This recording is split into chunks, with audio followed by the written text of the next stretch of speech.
In our headlines on this Wednesday, February 4th, here in South Korea, President Lee Jae-myung hosts business leaders at Cheongwon earlier today to touch upon youth employment and rural investment. Meanwhile, Foreign Minister Cho Hyun sits down with his U.S. counterpart Marco Rubio and seeks a reversal of the recently raised U.S. tariffs on South Korea.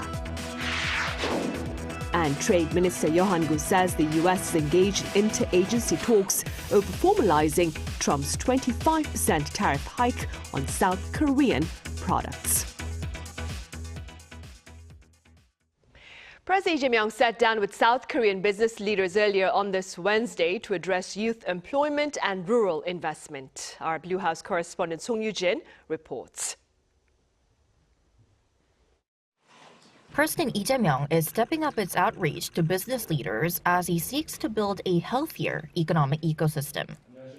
경제는 생태계라고 하는데 너무 당연한 얘기이기도 하지만 풀밭도 있고 메뚜기도 있고 토끼도 있고 그래야 호랑이도 건강하게 살아갈 수 있는 것인데 자칫 잘못하면 풀밭이 다 망가질 경우도 있겠다. President Lee invited leaders of South Korea's major conglomerates, including Samsung Electronics, SK, Hyundai Motor Group, and LG, to the Blue House on Wednesday. Acknowledging that their efforts have helped put the domestic economy back on track, the president said the next task is to ensure that the benefits of growth are shared more evenly. 어쨌든 이 성장의 과실, 성장의 기회들이 중소기업에게도 또 수도권 중심인 대한민국에서는 좀 지방에도 또 이미 일정한 위치를 차지한 기성세대뿐만이 아니라 새롭게 우리 사회에 진입하는 청년 세대들에게도 좀 골고루 옮기가. For that, Lee urged business leaders to expand job openings for young people, pledging that the government will increase financial support for employment and training programs run by businesses. He also laid out plans to expand budget and infrastructure investment beyond the capital, calling on businesses to shift away from capital-focused growth. In response, South Korea's top 10 companies by total assets announced plans to invest 270 trillion won, roughly $186 billion in outer capital regions over a 5-year period. Through bold investment, we aim to revitalize local economies, create jobs for young people in underserved regions, and expand both hiring and training programs. Wednesday's meeting was President Lee's latest efforts to rally the business community behind two of his top policy priorities, reducing regional disparity and creating more jobs for future generations.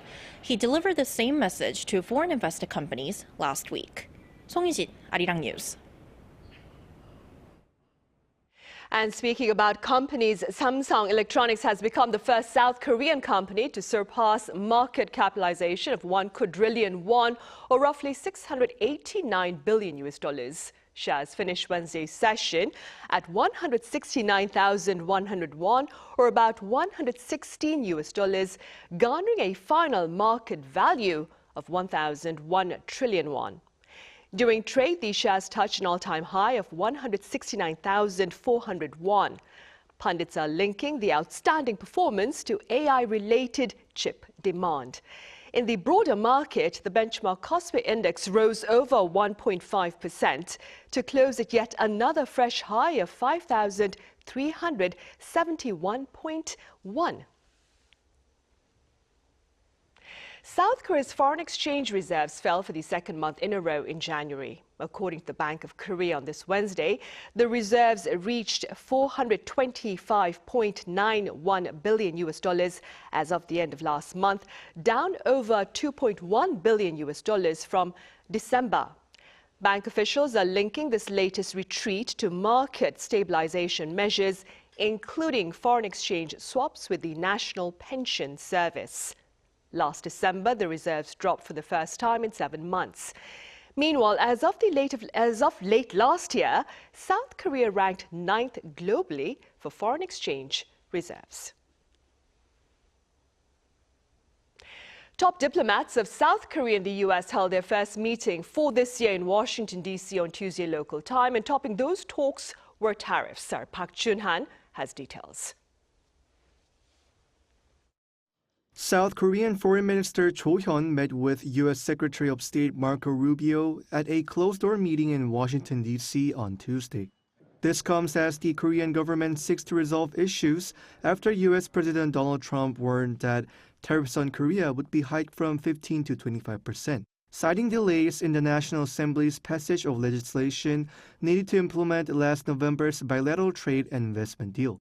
After the meeting, South Korea's foreign ministry said that Minister Cho Hyun urged Secretary Rubio that there will be swift and substantive implementation of the November joint fact sheet, especially in nuclear energy, nuclear power submarines, and shipbuilding. He also explained Seoul's efforts on tariff agreements and U.S.-bound investments and proposed continued diplomatic support for smooth trade talks. Both ministers agreed to implement security commitments to build positive momentum and maintain close coordination on North Korea issues and regional stability.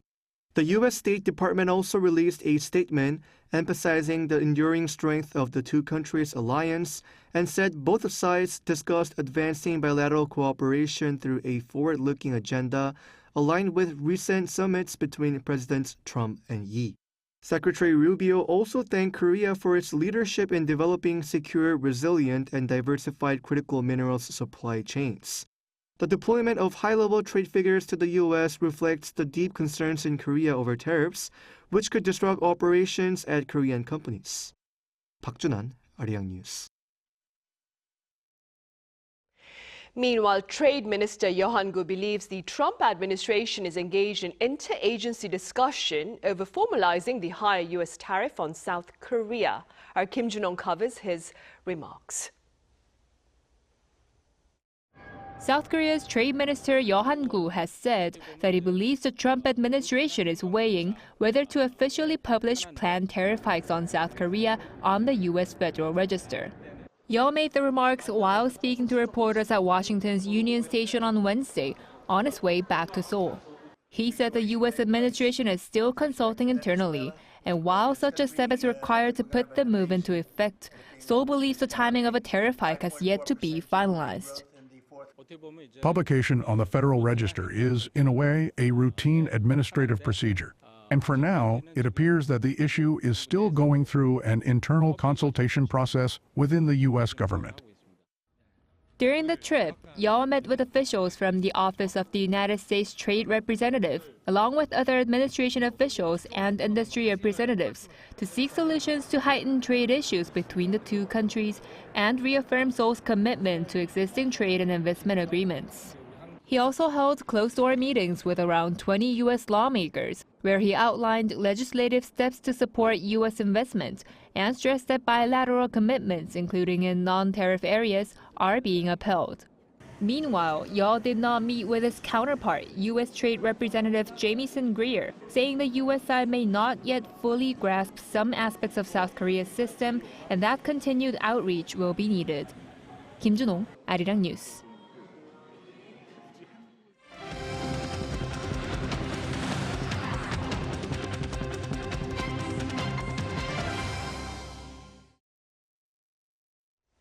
Expectations for North Korea to engage in its 9th ruling party Congress this month are sparking much speculation over the policies that may emerge. Our senior correspondent Oh Soo-young explains. North Korea's 9th Workers' Party Congress is expected to underscore nuclear and leadership confidence amid speculation over future US talks and an ongoing local development drive. First, the leadership is expected to emphasize progress in weapons development, reinforcing the strategic course set in 2021. At the 9th Party Congress, North Korea is expected to assess that it has made significant progress in strategic weapons development over the past 5 years. Understanding the crucial use of drones in the Ukraine war, the North will likely keep pursuing strategic and conventional weapons in parallel. It may present as key goals for the next 5 years the successful test launch of the Hwasong 20 ICBM unveiled at last October's Workers' Party Anniversary Parade, and the development of a strategic nuclear-powered submarine revealed last year. But at the same time, the Congress will have to address major projects with questionable progress.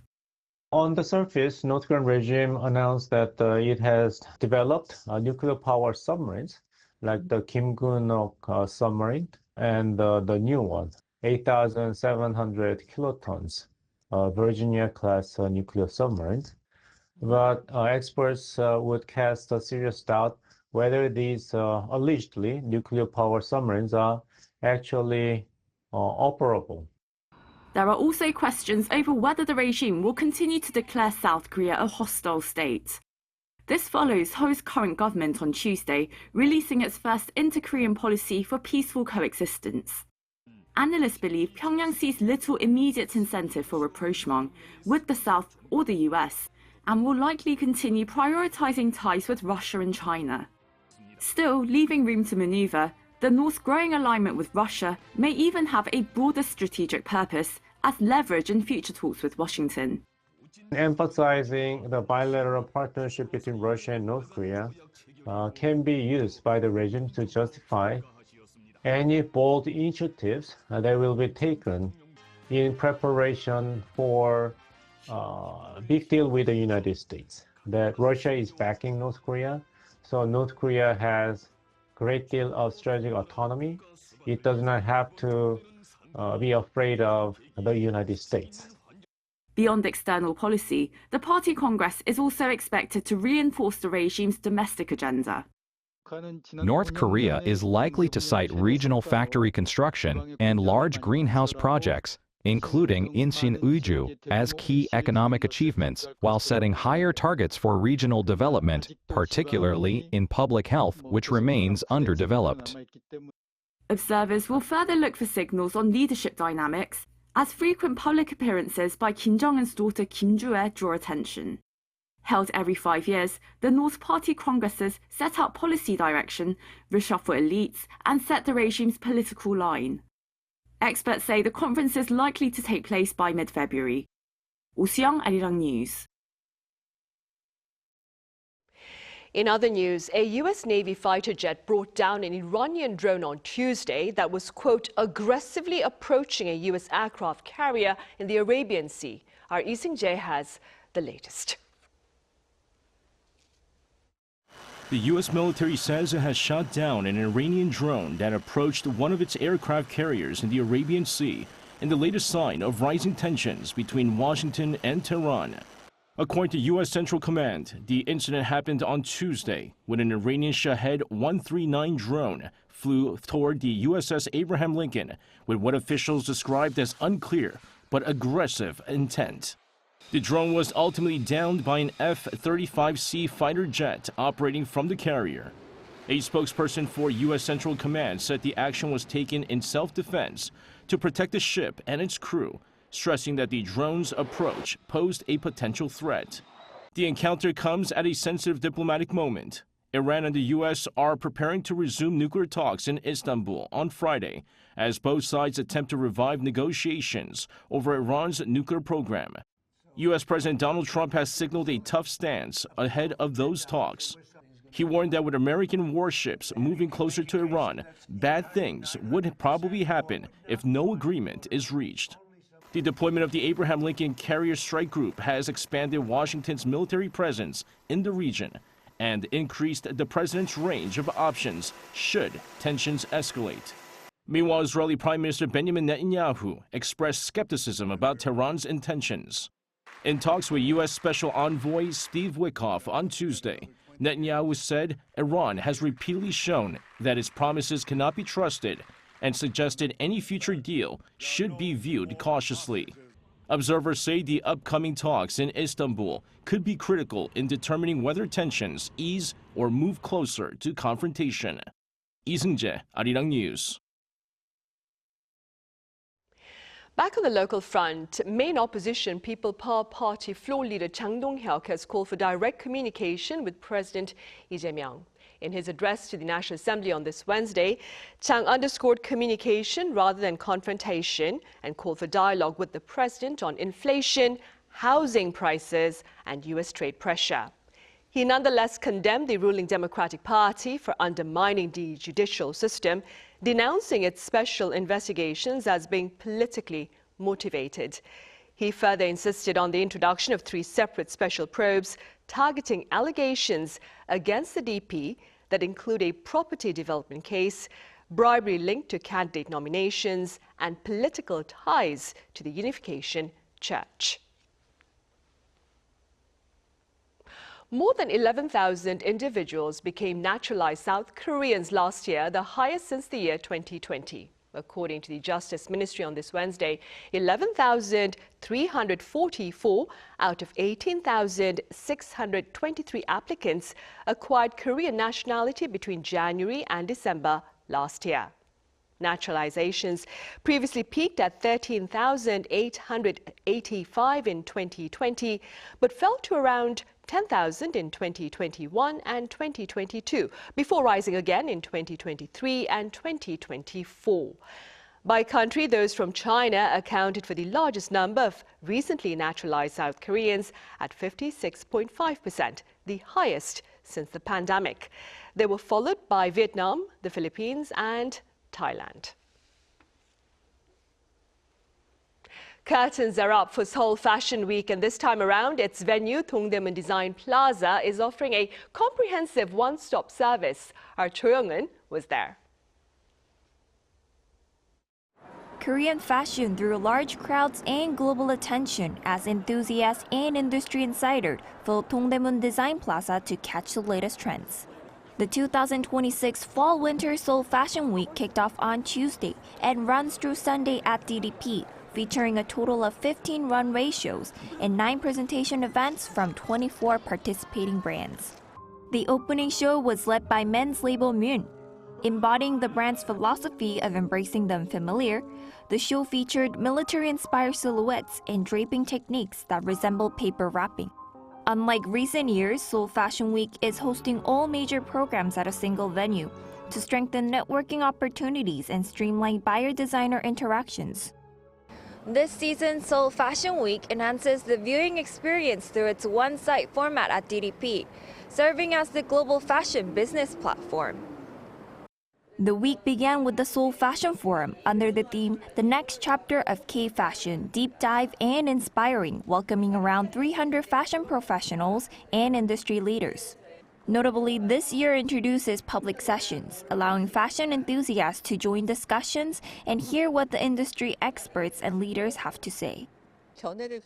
I believe that when Korean brands broaden their perspective, move beyond imitation, and discover their own unique identity, they can succeed both globally and in Korea. The trade show, Seoul Fashion Week's major business program, begins on Thursday, offering one-on-one consultations with 100 overseas buyers from 20 countries. Key global buyers, including Harvey Nichols, Urban Outfitters, and Club 21 Singapore, are set to attend, highlighting the growing international demand for K-fashion and Seoul Fashion Week's expanding global influence. Cho Young-eun, Arirang News. Nostalgia for childhood games as well as cravings for simple snacks are creating opportunities for new forms of social engagement here in South Korea with no strings attached. Our Chung Hae-rim shows us how. Here at Seorae Island in Seoul's Seochogu district, more than 30 people have gathered on a Friday night. To onlookers, it may seem like a large meet and greet, but these people have only one goal: to play cops and robbers, or 경도. Without much in the way of small talk, the participants do a brief warm-up exercise and get started. The game, which is a childhood staple game for Koreans now in their 20s and 30s, consists of cops who chase the robbers, who are sent to jail when caught. We feel like neighbors because we're all strangers, but we play games together, like kids. It's like Squid Game. The participants also enjoy games like Red Light, Green Light, and Round and Round, all childhood games that were also featured in the Korean Netflix hit Squid Game. Unlike most social gatherings, they part without any interactions outside of simply playing the game. The people here are not here to network or grab drinks. At this moment, they're simply cops and robbers, running towards a single goal, enjoying themselves. Another one-goal meeting trending in Korea is one where people gather just to eat French fries. Here at a McDonald's in Mapogu district, 7 people have gathered solely for their love of the crispy snack. They split the bill anonymously using the Carrot app before placing their order, and a large pile of French fries soon arrives. Conversation flows easily, from personality types to hobbies, and before they know it, the food is gone. Laughing throughout, they part ways casually. The meeting was just to eat fries, without having to talk about heavy topics or personal life, so it was enjoyable. Both gatherings were organized through Carrot, an online platform that connects nearby users through secondhand classifieds and meetings. Because participants remain anonymous, many say there is little pressure to maintain relationships, resulting in these one-purpose meetups becoming more common. Experts say this reflects a shift in how younger generations view social connections. In the past, relationships often came with a sense of obligation, which could make people feel uncomfortable. Today, people can choose relationships more freely and let go without pressure, which I think can actually lead to richer social connections.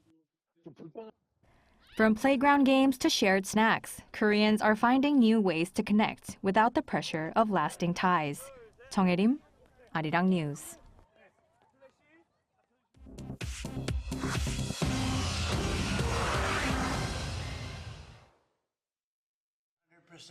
This is the world now, bringing you everything you need to know from around the globe.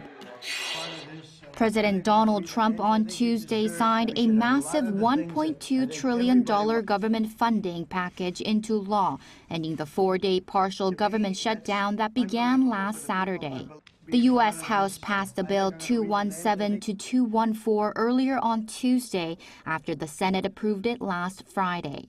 The package funds almost all of the federal government through the end of September, but puts the Department of Homeland Security on a 2-week stopgap that expires on February 13th. Lawmakers now face a short window to negotiate a longer DHS deal as Democrats push for changes after federal agents fatally shot 2 people in Minneapolis last month. Former President Bill Clinton and former Secretary of State Hillary Clinton have agreed to testify later this month in a congressional investigation into late sex offender Jeffrey Epstein. House Oversight Committee Chairman James Comer confirmed on Tuesday that the Clintons will sit for transcribed, filmed depositions on February 26th and 27th. The agreement effectively pauses a looming contempt of Congress vote that could have led to criminal charges against the couple. NASA has delayed its mission to fly astronauts around the moon after hydrogen leaks disrupted a fueling test. Engineers at the Kennedy Space Center in Florida detected the leaks during a wet dress rehearsal, a final pre-launch simulation of the massive Space Launch System rocket. This technical failure forced launch controllers to halt the countdown with just 5 minutes remaining. The delay pushes the launch date back to at least March 6th. Spanish Prime Minister Pedro Sanchez has announced plans to ban social media for children under the age of 16 to combat, quote, the digital Wild West. Speaking at the World Government Summit in Dubai on Tuesday, Sanchez also vowed to introduce legislation that would hold tech executives criminally liable for failing to remove harmful or illegal content and would criminalize manipulating algorithms to amplify illegal content. The proposal still needs parliamentary approval, with the legislation process set to begin next week. Chu Ji-han, Arirang News.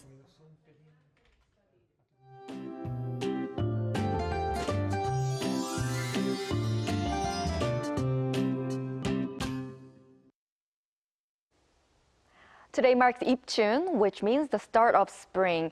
Thanks to warmer southwesterly winds, the cold is taking a short break. It definitely feels milder, but I would not recommend packing away those thick winter coats just yet. Starting Friday, colder air will move back in and winter cold will remind us it's not over yet. But with the cold easing off, air quality isn't great today. Ultrafine dust levels are bad across the country. This dusty air is expected to stick around through tomorrow. Seoul will start off at 1 degree Celsius tomorrow, with Chuncheon at -4 degrees. Highs will rise up to 8 degrees in Seoul, 14 degrees in Daegu, Gyeongju, and Busan. Looking ahead, rain or snow is forecast in Gyeonggi-do province and northern parts of Gangwon-do province tomorrow. And the Jeollado provinces and Jeju Island could have rain or snow over the weekend. That's all for Korea. Here are the weather conditions around the world.